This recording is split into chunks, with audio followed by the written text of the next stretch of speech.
Is Conor McGregor done? I think yes, because of the way the UFC operates. They put you right back in tough. You know, this is not like boxing where you get slowly built up again. Conor McGregor, on his way up, was an athletic striker, fought off his back foot as a southpaw, would get under people's skin at the press conferences, would goad them in the ring to leading. He'd counter, hurt them, jump on them, knock them out, right? That's how he beat Max Holloway. At least that was a tactic that worked against Max Holloway. That was a tactic that worked against Poirier. Certainly Jose Aldo. And those guys were, for the most part, shorter than him. When he started fighting bigger, longer, taller guys with reach like Nate Diaz, it was a little more of a problem. That tactic's not as useful. When you're fighting guys who evolve over the years, as Poirier has, and get a ground game and all that, what do you do if plan A doesn't work and you go to the mat? McGregor, because he's been out of the game for so long, really at a very high level, the last 4 or 5 years, has not fought much, has not developed those things, whereas his rivals have. And what are they going to do? Like the best thing they could do now, Stephen A., is he needs a guy like Jose Aldo in a rematch, a guy he's beaten, but a shorter striker to start building up his confidence, give him time to work on his ground game. But I don't think that's what's going to happen. There's too much money at stake, putting him in more meaningful fights at this point. And he has too big an ego, I think, to try to take 2 or 3 steps back and build himself up. Well, the thing about the UFC fight game is that I don't think there are any steps back. You step into the octagon, you putting your life on the line.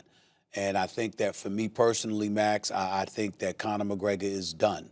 And I think he's done primarily due to that injury.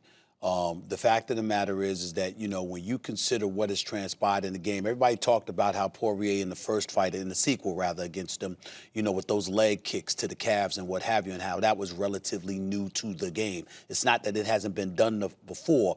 It's that the level of focus that was placed on really kicking Conor in the calf, you didn't see that, and you don't see that too often until recently.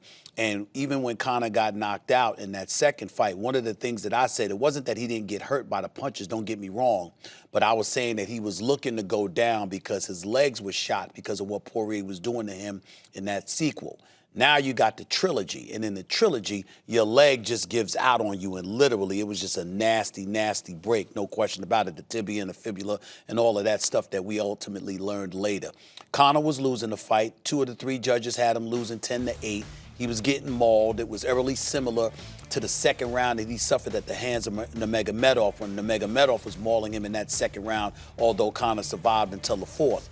In the end, what it comes down to is that of his last 4 fights, which has transpired over the last 4 or 5 years, he's lost 3 and has been stopped 3 times by Nurmagomedov, knocked out by Poirier, and now you couldn't go the distance because of this broken leg. When you consider all of that and the fact that he is Conor McGregor, and like you just pointed out, Max, because of how large he is, how he's box office, you're not going to put him in with just anybody.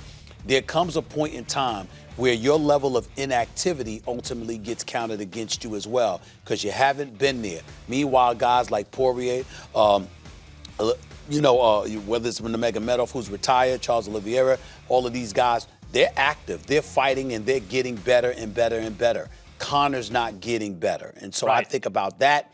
I think about the fact that Poirier despises him.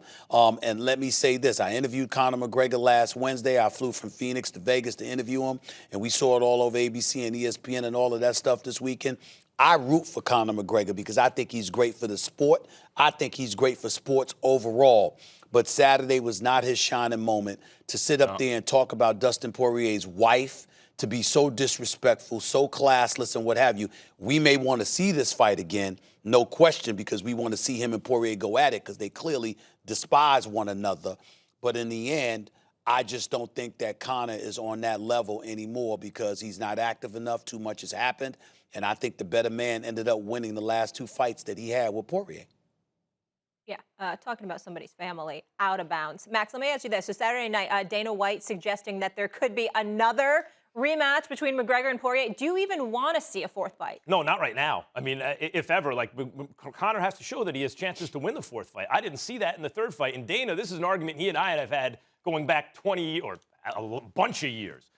When someone loses like that, I don't believe in immediate rematches. I think they have to show something that tells you they could actually win that rematch, or it's bad for them. Conor needs time to build up his confidence in fights he can win, but also work on his game. When you go through that cycle of training and promotion and all that stuff, a lot of it is the game you're working on in the gym that you can then take to the octagon. What do I always say on this show, Stephen A? A dilemma is not just a tough choice. It's a choice between two bad options. What Conor, when he got buzzed and he saw Poirier's stand-up game, he realized, if I stand up, I'm in trouble right now. And so he kind of invited the clinch, because it's also bad to be on the ground, prematurely went for a guillotine and wound up losing. He was but let's not forget, before he snapped the leg, he was getting pummeled with elbows on his back. Well, let me say this to you. The argument makes no sense, but only because it's coming from you, who is renowned for covering the sport of boxing, who knows a thing or two about a puncher's chance. When I looked at Nurmagomedov maul Conor McGregor, what I remember is that Conor McGregor hadn't fought in a couple of years. He went into a boxing ring against Floyd Money Mayweather and still survived 4 rounds against Nurmagomedov. That's what I walked away with it from, even though I know the superior guy won, because Nurmagomedov is just a powerful, powerful lightweight dude. The bottom line is Conor survived for 4 rounds, so I imagine, what if he were in shape? What if he had an opportunity to avenge that the way he avenged Nate Diaz when he went against him the second time? The same thing Saturday night. Yes, Poirier got the better of him, but I remember Conor coming out, and I thought he was relatively strong in the first 30 to 45 seconds. What happened is that obviously Poirier stunned him. Conor started the grappling. He's the one that grabbed Poirier first, got Poirier to the ground. Even though Poirier was on top of him, he had him in the guillotine, but Poirier couldn't get him he didn't let him get him sideways, which would have really put him in danger. Plus, he was sweating and whatever, and it was slippery or what have you. Couldn't really hold him there. But in the end, I found myself saying, wait a minute here. If this were the first fight, Conor would have been down, and that would have been that.